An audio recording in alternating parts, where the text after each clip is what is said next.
So, how was your lunch? Good, great. I'm just like, lunch coma right now. But we will have an exciting session ahead of us today, and we talk about design. Have any one of you read this? The State of Design, or State of User Experience Design in 2025. Who read it? All of you who read it might tell from this report that state of design is quite gloomy at best. No one takes us seriously. Some companies are even firing designers. Some are not hiring them anymore. So today we will talk about design, and we will talk about the biggest problem: the user experience, the customer experience, the product, the design, and designers have right now. And I use all these terms because I do not know if you are going to lots of companies that have designers or use design skills, and they use these roles quite differently. There are different skills for these roles. So I will use them as they are. So what's the biggest problem?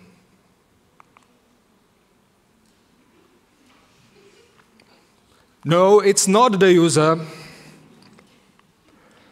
Everyone sees clearly that this is the second diamond.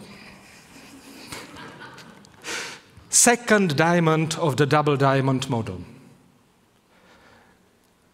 That's the common pattern among all these design roles, that we are pushed for delivery. Deliver, deliver, deliver. Anything that I say to you right now, just do it. So we will talk about second diamond trap and what to do with it. What's the second diamond trap? Imagine a designer. She's probably wearing some fancy design glasses, and she's sitting in front of a computer, and she's drawing rectangles in her most favorite design tools of all, which is Figma. We all love Figma and our managers love us for doing good work in Figma. We know all the Figma tricks. And if you are in the trade long enough, you perhaps remember when we were not using Figma and we were drawing our apps, our information systems, and our websites in CorelDRAW. He remembers! Or Adobe Photoshop, which were just such a great tools. Now it's Figma. And in a few years, it might not be Figma, we will see. Tools change, design remains, we draw pretty rectangles. And that's the second diamond trap, because we are not going through the whole design process, we are just focusing on the second diamond. And not the whole second diamond, we are focusing on just the last bit. When we are drawing rectangles, someone else told us to draw, because the decisions have already been made. And if design is important for one thing, it's the decisions, because decisions needs to be designed, not only in user interface and pretty rectangles. Figma. Pavel Samsonov, anyone knows Pavel Samsonov? He's a famous designer. He once famously said that Figma is the best documentation tool we all have. It's the tool for making documentation of our design decisions. But it's not the tool of a designer. It's the tool of a documentarist. We document stuff in Figma. That's not design, that's documentation. And do you know who else is very good at documenting stuff? Unless you have been hiding for last 3 years in a jungle, and by the way, you look quite good if you did, you maybe recognize that something is changing in the field of generative artificial intelligence. And as Sequoia predicted in 2022, this is a prediction from 2022, generative AI is now, in 2025, quite okay when generating text, when generating pictures, when generating videos. By the way, all the pictures I have in my presentations were generated. You recognize that probably. I do not have 2 diamonds in my house. It's good at generating code and prototypes, which changes a lot. So now, you do not need to use Figma for creating documentation. You can generate your documentation with Reloom, or Replit, or many other tools. Let's return to our designer. Okay, if designer is a person that does the documentation of all those decisions, who is the designer? Her manager. He is the real designer, or she. And that's a problem, because I do not know how about you, but my experience with managers is that they are using quite a lot their intuition to drive their decisions. Intuition and intuition only. And that translates into one simple fact, that most of their ideas fail. Some pretty fast. That's the good part, by the way. If you are failing slow, it's not very good. So, my proposal for today is this.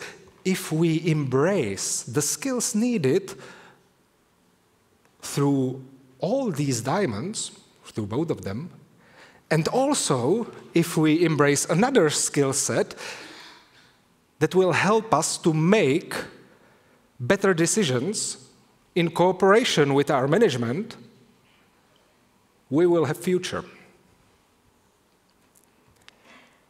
And we will use the most important design tool of today,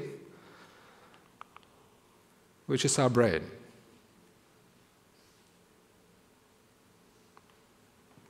So let's go through 12 core design skills for designers of today. The first one is design process. Design process. You might know that there are many different kinds of design processes. Double diamond, design thinking, systems thinking, creative problem solving. By the way, that's the oldest of them all.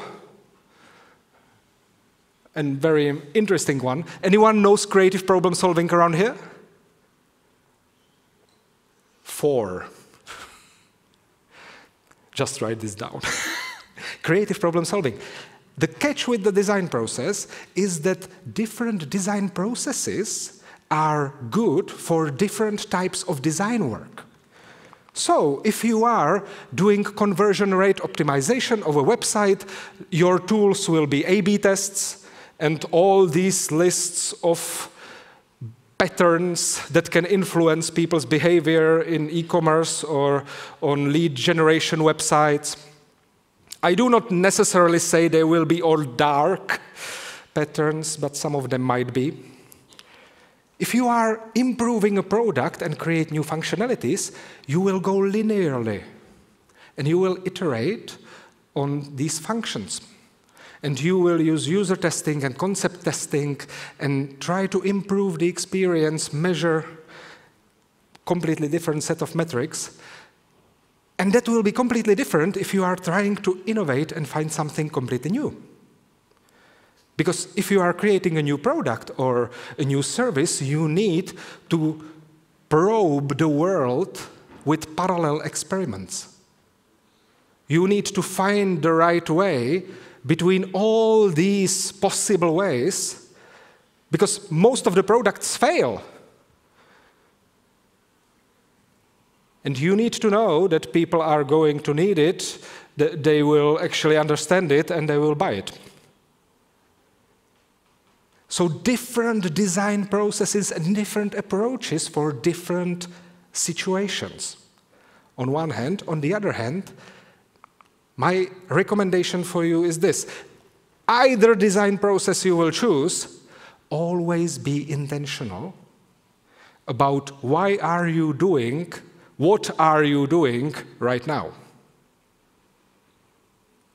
Are you diverging and creating multiple ideas, or are you converging and trying to find the number one priority? You need to know, because that helps you to intentionally create, not just randomly do stuff that your manager will tell you to draw in Figma. Second one, business thinking. As Peter Melholtz famously said, if you want to do design and if you want to work with the management and business people, you need to speak their language. If you don't, they will not learn your language. You need to learn theirs. And theirs language is two things. The first one is spreadsheets. And I do not like spreadsheets even after 10 years running my own business. The second one is frameworks. The frameworks that will shape your worldview and help you to understand the managers and the business people better. And there are many different types of frameworks. You can talk with them about different business model patterns. You can talk with them about how the company makes profit or how the product makes profit, about different types of goals. I have been talking about 3 years ago on WebExpo, actually, or about how to measure things. Where is the biggest constraint that prevents us from making more money? Because this is the only thing they care about. Money. Okay, if you are in a non-profit world, you care also about your impact on the world, and that's much harder than money. But everyone is in capitalism, so even non-profits care about money. Learn these frameworks to have better conversations with your managers. Number 3, workshop facilitation. If you try to solve hard problems, you need to make the group of different people work together. And that's what workshop facilitation is about. And I could talk ages about facilitation because we facilitate a lot and we facilitate remotely. I will mention 2 things. The first one is different roles. If you are new, especially if you are new to facilitation, try to facilitate only one thing. Which means either be a facilitator, the person that governs the group and leads them through the process and helps them to be engaged and raise their energy, or be an expert that looks critically on the outputs of the workshop and say, okay, this is the right stuff that we are doing right now, and the ideas that people have are okay, or we need to go in more detail or less detail, I don't know. And then there's support. That's really important in remote settings. Because you, as a facilitator, do not want to create your own breakout rooms. You do not want to actually help the participants with their technical issues. So involve multiple people with multiple roles in the workshop. The second thing is about tactics. When you have a junior designer, he thinks, oh, I will facilitate this workshop, and it will be good. I have seen it many times. When you have senior designer, he knows that there are dozens of different facilitation tactics he can use actually to make the experience better for the participants. Dozens and dozens of them. So we deliberately design the experience on the workshop, every possible step. Use these. For customer research, you all know customer research. And you know that there are many methods of customer research. Some are qualitative, you go with few people, but you go in the deep. Or you stay in the shallow, but you have many people that you ask or that you watch. Because you can focus on either what customers do, or users, or fans, or anyone, what they do, what they say. There's nothing new about it. At the same time, most of the time we use interviews, we test our ideas, we use analytics. In our line of work, we do not do much service.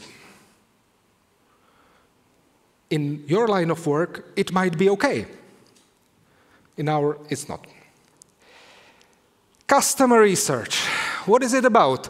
Well, common sense says you need to listen to your customers. Which is a good advice, by the way. You need to listen to your customers, and juniors think, okay, I will sit there and I will listen to my customers and ask them some questions and prepare a list of questions. Seniors use tactics. Tactical empathy. And there are dozens of different tactics of tactical empathy that you can use to go much deeper with your participants. It's not about asking a bunch of questions. It's about tactical empathy. And seniors know that. The funny thing, what is the most effective way, most effective tactic when you need to go really deep? Some will say, hey, it's asking open questions, because you need to ask open questions.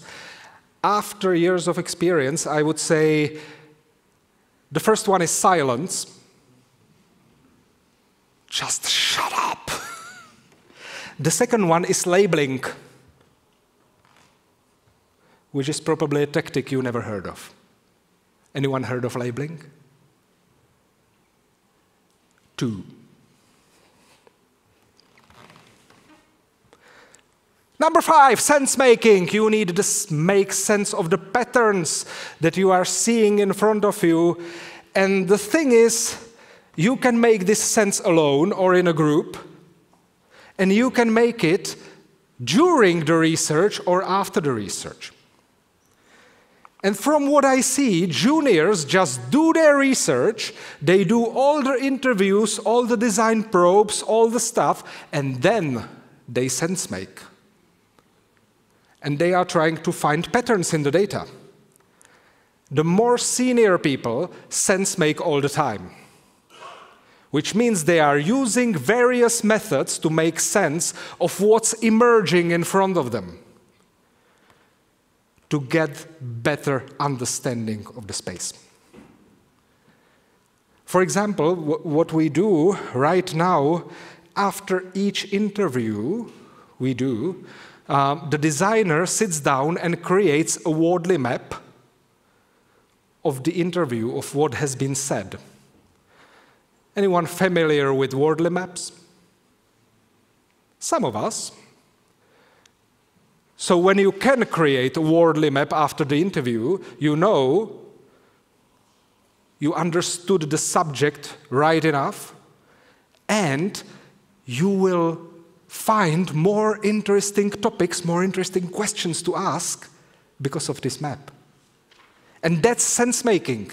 I need to make sense of what has been said or what has been done during the research, not after the research. And we also use sense-making workshops that made after the research, or we use custom design frameworks that we create during the research. So we understand the space more carefully and with much more details. Which brings us to number 6. 12 things, my God. Number 6 is strategy.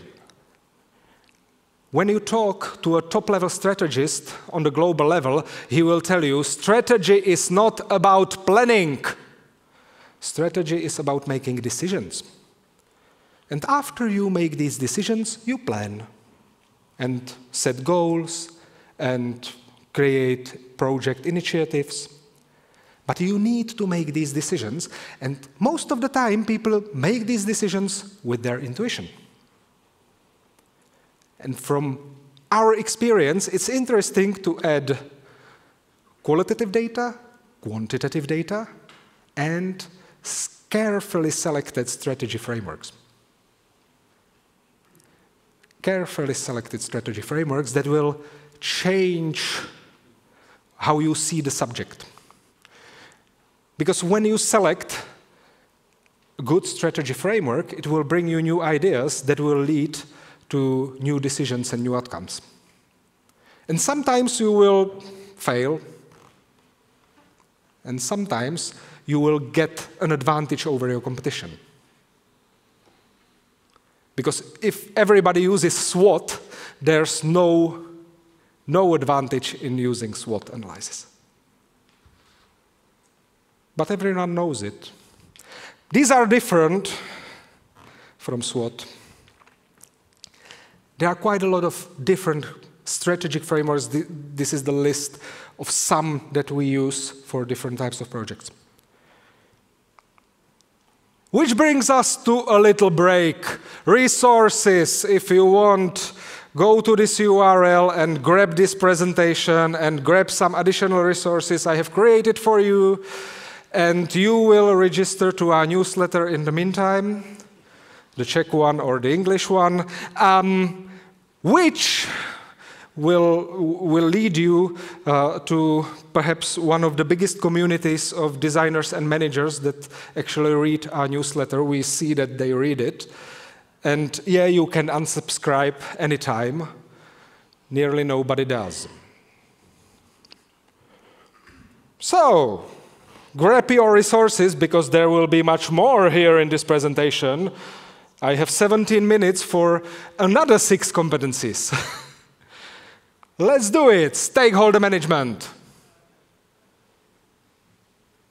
Oh my God, there's a design competence. Yeah, it is.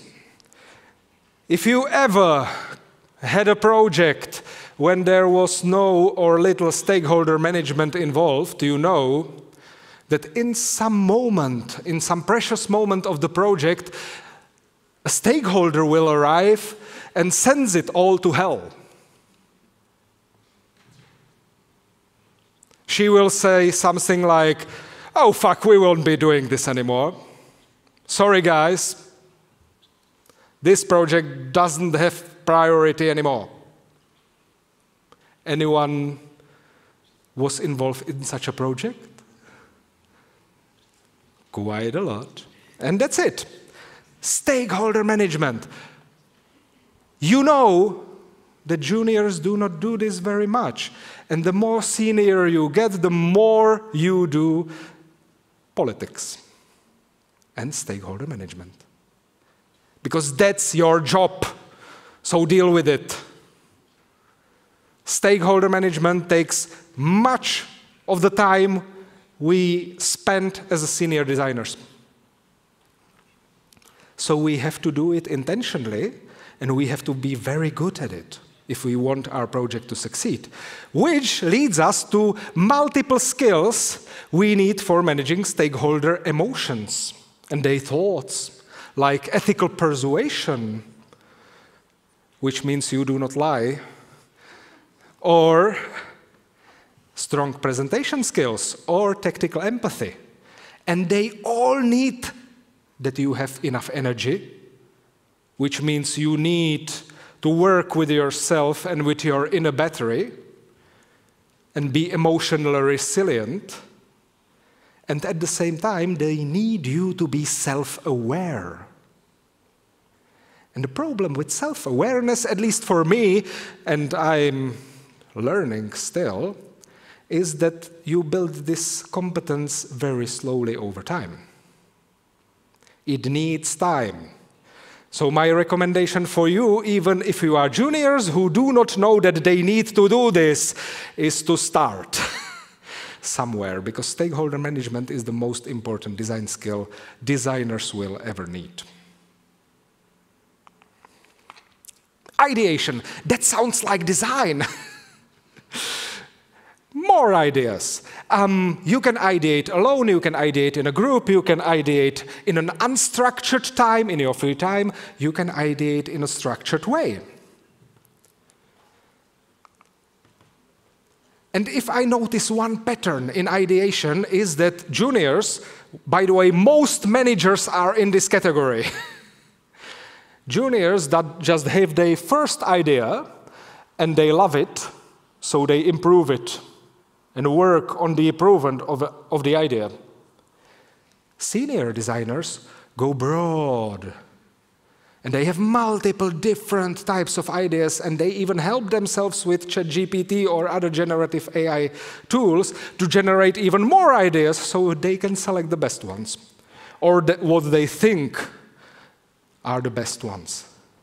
If you do not know this video, please go and listen to the words of John Cleese. John Cleese, Creativity in Management, perhaps the best video about creativity I have ever seen. If you have any recommendations for me, they will be appreciated. Thank you. This is a good video. What's ideation about? Well, you create ideas. You can also follow on other people's ideas and make them better. You can improve them. And you can also oppose other people's ideas. The problem with opposing ideas is that if you are not doing it in a self-conscious and, in our experience, very ritualized way, people will just close themselves.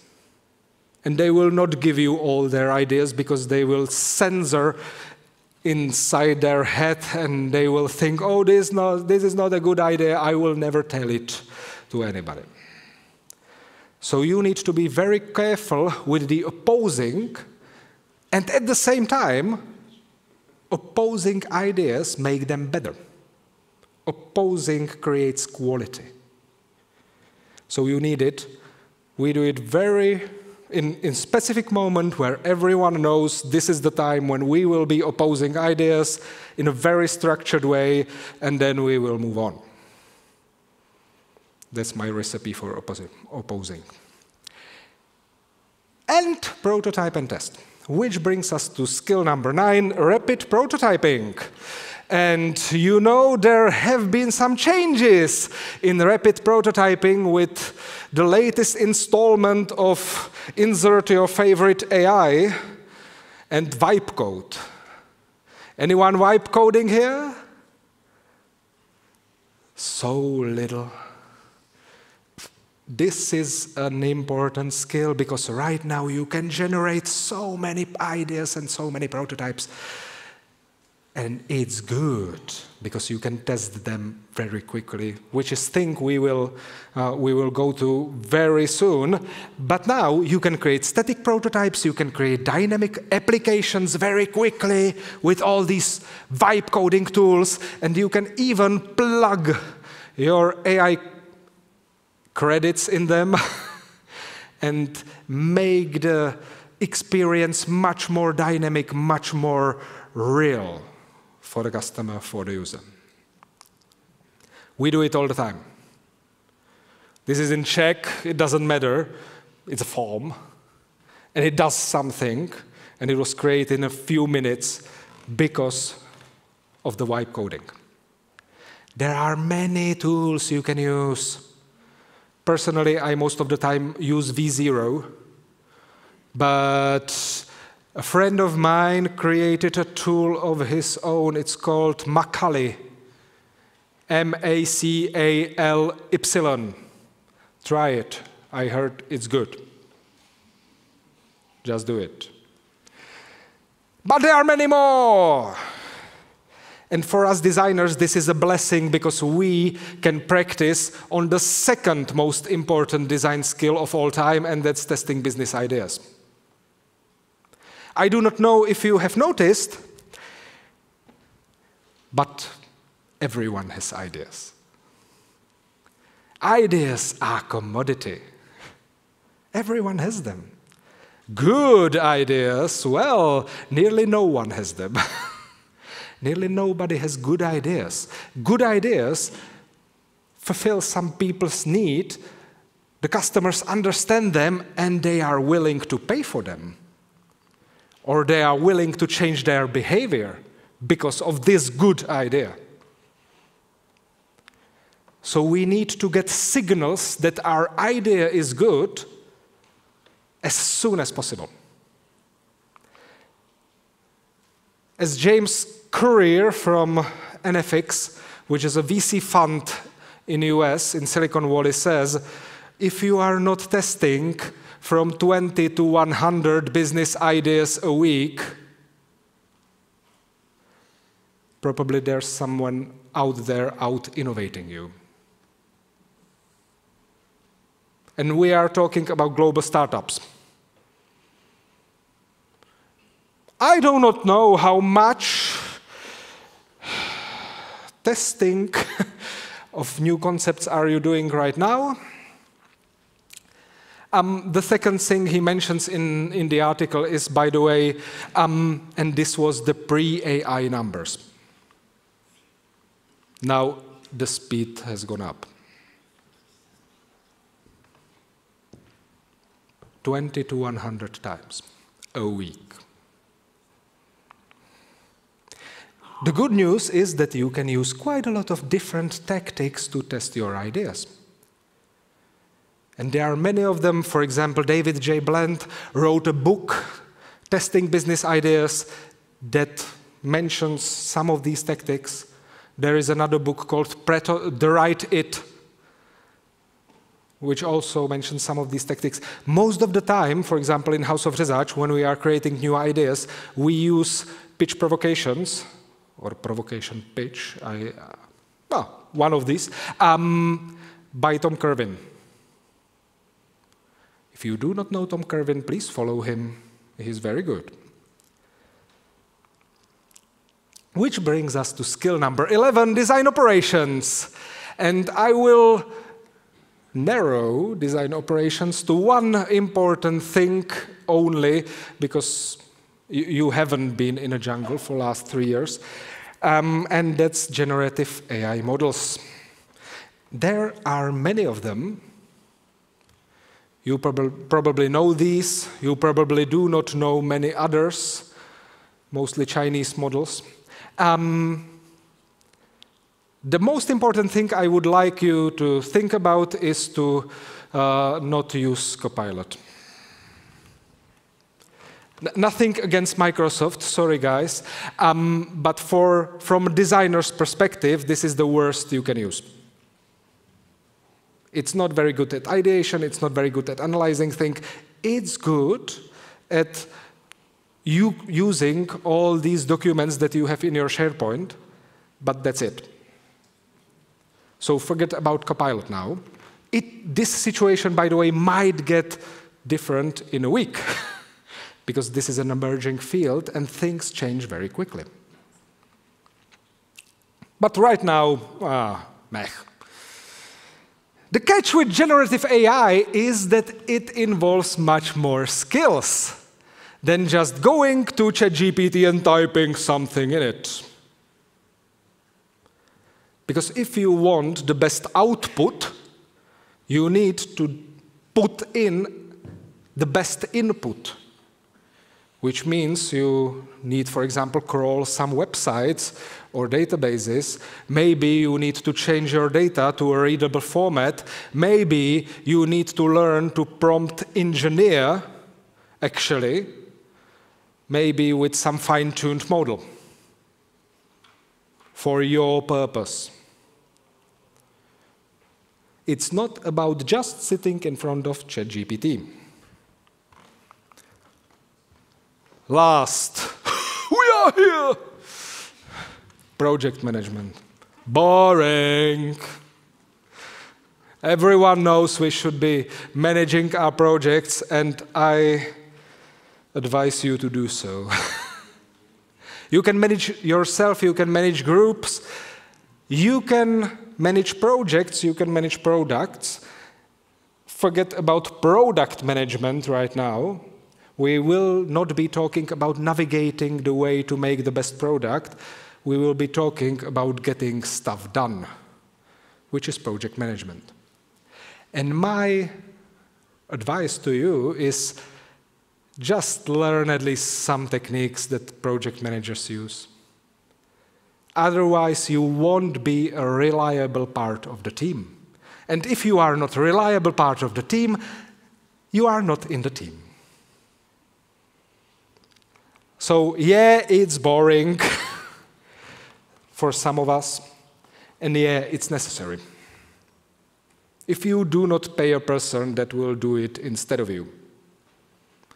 Like me and my 3 assistants. There are many methods, different methods of project management. Choose some that suits your needs and suits your projects and just use them. For example, the work breakdown structure. Many others. Not interesting, boring, sorry. Boring but necessary. 12 core design skills for full-stack designers. No coding, by the way, and no Figma. Nothing against these. This is just not design. If I were a junior today, I would focus on these 3. I would focus on customer research to make my tactical empathy much better, and to gather the data and help others gather the data, because, yeah, it's important. Then on ideation and on rapid prototyping. Rapid prototyping is perfect for juniors, because seniors are also juniors in rapid prototyping. Everyone is a junior. Vibe coding, aka rapid prototyping, is a new skill. It's a new skill. So just learn it and use it. If you are in the trade for some time, focus on these 3. On business thinking, because then you can talk to the managers. Workshop facilitation, so when you talk to them in their language, they are willing to work with you, and you can focus on facilitating the work, and also, of course, testing business ideas. Because that's the important stuff. You need to test the ideas to find out if they are good. Seniors, sense-making, because you will see much more than the junior people. Strategy, because you are there to actually deliver some strategy, and stakeholder management. We all need to get better at stakeholder management all the time.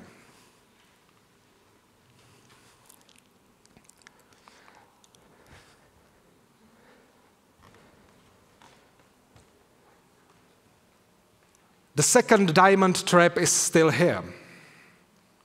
We are all pushed to deliver things that people think will actually succeed and help them. And I would recommend to you, think if some of these skills aren't worth enough to add to your own skill set and toolkit, to work on them, and to actually help your managers and help your clients or anyone else to make better decisions and succeed.